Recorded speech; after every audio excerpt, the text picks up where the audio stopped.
Assalamualaikum warahmatullahi wabarakatuh. Perkenalkan, nama saya Rizky Bausya Putra dengan NIM akhir 009. Di sini saya akan menjelaskan tentang pengacara yang ingin membuat kantor sendiri di zaman era digital ini. Yang pertama itu ubah mindset. Pengacara itu juga pengusaha. Dulu jadi pengacara itu mungkin cukup dengan pintar pasal atau juga jago di sidang. Tetapi sekarang kalau mau punya kantor sendiri itu kita harus berpikir seperti pengusaha. Kita nggak cuma jual jasa hukum, tetapi juga bisa tapi kita juga harus bisa mengelola tim, memikirkan kepuasan klien, dan mengatur keuangan. Istilahnya yaitu lawpreneur.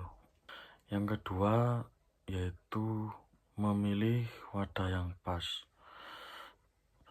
Sebelum membuka kantor, kita harus tentukan bentuknya dahulu. Apakah mau jalan sendiri atau langsung bikin persekutuan dengan teman-teman.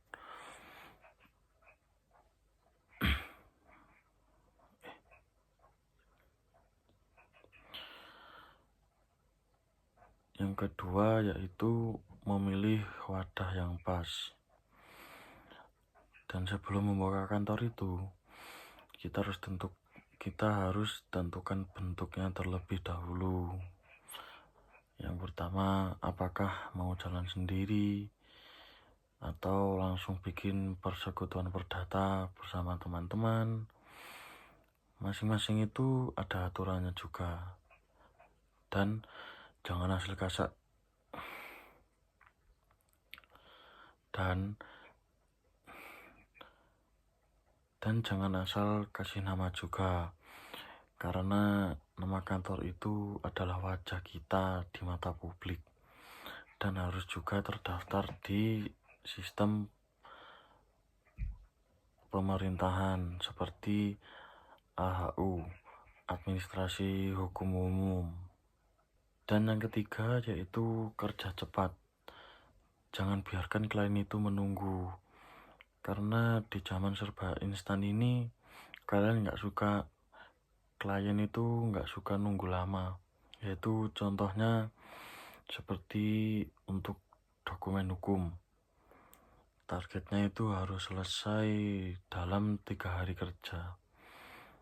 Dan caranya itu ada alur yang jelas, seperti mulai dari riset, bikin draft, pemeriksaan pimpinan, atau review, baru dikasih ke klien. Jadi kualitasnya itu tetap terjaga, tapi kerjanya tetap cepat. Dan yang keempat dan selanjutnya yaitu teknologi itu wajib, bukan sekedar gaya-gayaan saja. Karena di era digital ini kita itu harus akrab yang namanya yaitu sama teknologi.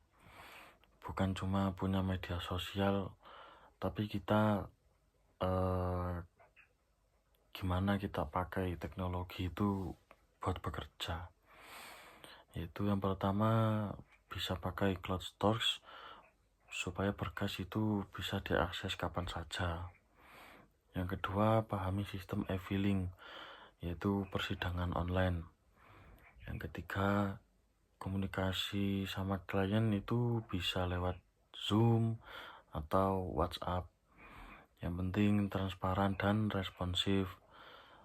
Teknologi ini membuat biaya jadi operasionalnya lebih hemat dan jangkauan kliennya itu bisa lebih luas. Dan selanjutnya itu mengatur keuangan. Dan jangan lupa investasi balik. Banyak kantor hukum yang tutup itu karena manajemen keuangannya itu berantakan.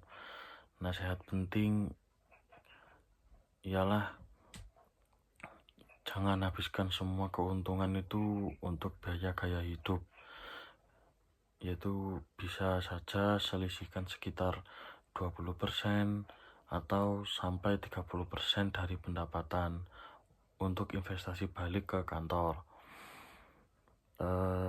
Bisa juga untuk upgrade komputer, langganan aplikasi hukum, atau pelatihan buat staff, supaya kantor kita itu makin hari makin canggih. Yang terakhir yaitu reputasi. Reputasi itu adalah segalanya, karena secanggih apapun teknologinya, modal utama pengacara itu adalah kepercayaan. Kita itu harus menjaga integritas, jujur sama klien, dan mempunyai etika kerja yang baik. Teknologi itu cuma alat, tapi manusianya yang menentukan kantor itu bakal dipercaya orang atau tidak. Dan sekian materi yang saya sampaikan, ada kurang lebihnya saya sampaikan, mohon maaf yang sebesar-besarnya. Saya akhiri, wassalamualaikum warahmatullahi wabarakatuh.